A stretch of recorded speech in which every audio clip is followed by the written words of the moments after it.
Hello, amazing leaders, and welcome to day 5 of the 90-day challenge.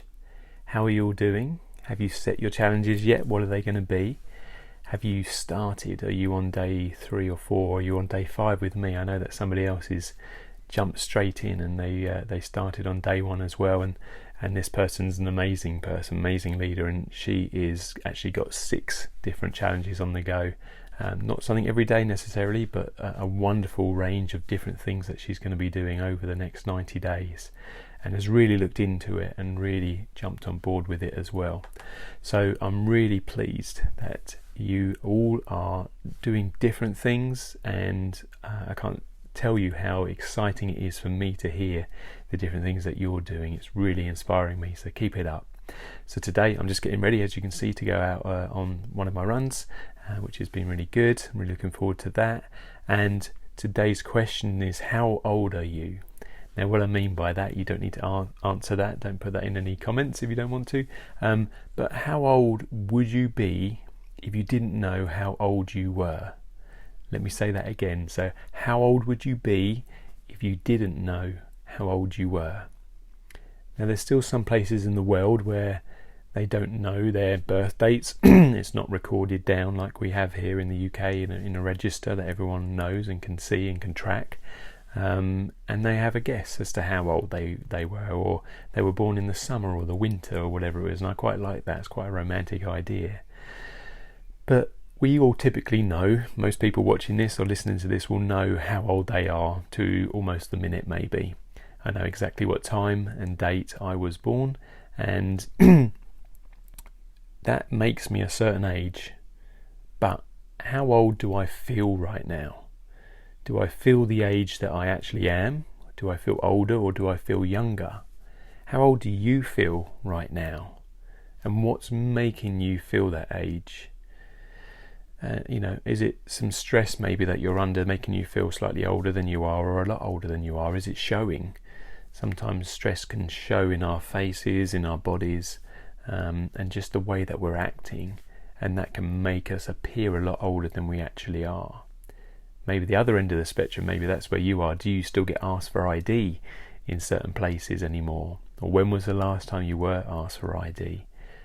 It's a long time ago for me, so I can't really answer that one. But there's some of you out there I know that are well into your 20s, maybe even 30s nearly, and still getting asked for IDs. So your appearance, not just physically, but the presence you're giving is that of a younger person, which I think is a great thing.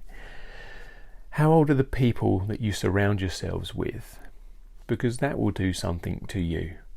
I mentioned this quote before from Jim Rohn, that you're the average of the 5 people you spend the most time with. And that also is with your age as well. And sometimes if you're a younger person and you want to be more mature, then you need to surround yourself with more mature people.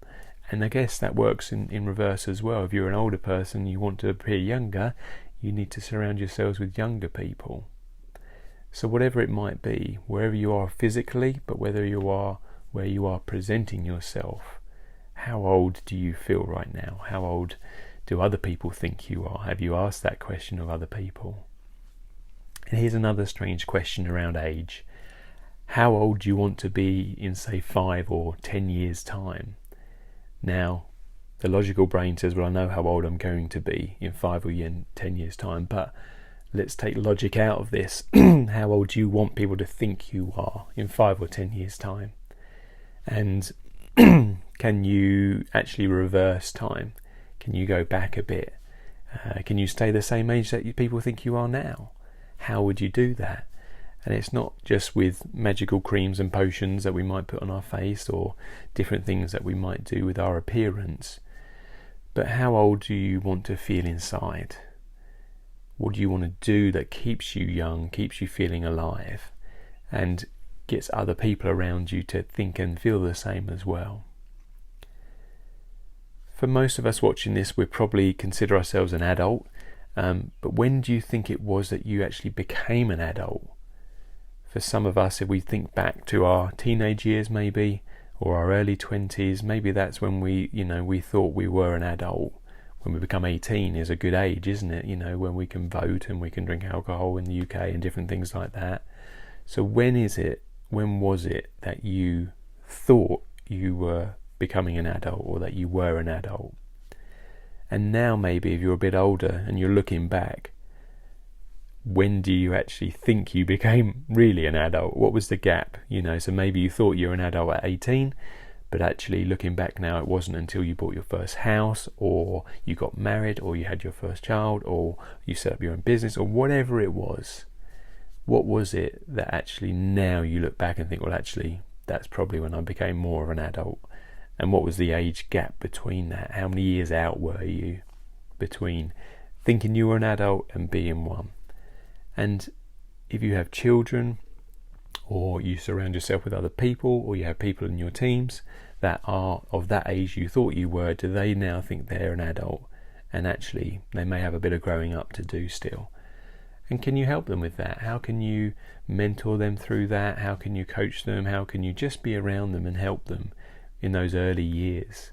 Because one, that will help them out, which would be a fantastic thing, but also I think it will help you to act and feel and be younger, because that's how it used to be for you as well in those earlier years. And what was it? Was there one thing that made you grow up and stop being a child and being an adult? Can you remember? Hopefully it wasn't a horrible thing. Maybe it was a nice thing. Maybe it was a sense of responsibility that you went through a process, and maybe at the time it was the most difficult thing that you had to do, like buying a house or leaving home or going to university or whatever it might have been. But what was it that made you grow up? And was there different stages of you growing up? And first stage was moving out, and the second stage was doing this, and so on and so forth.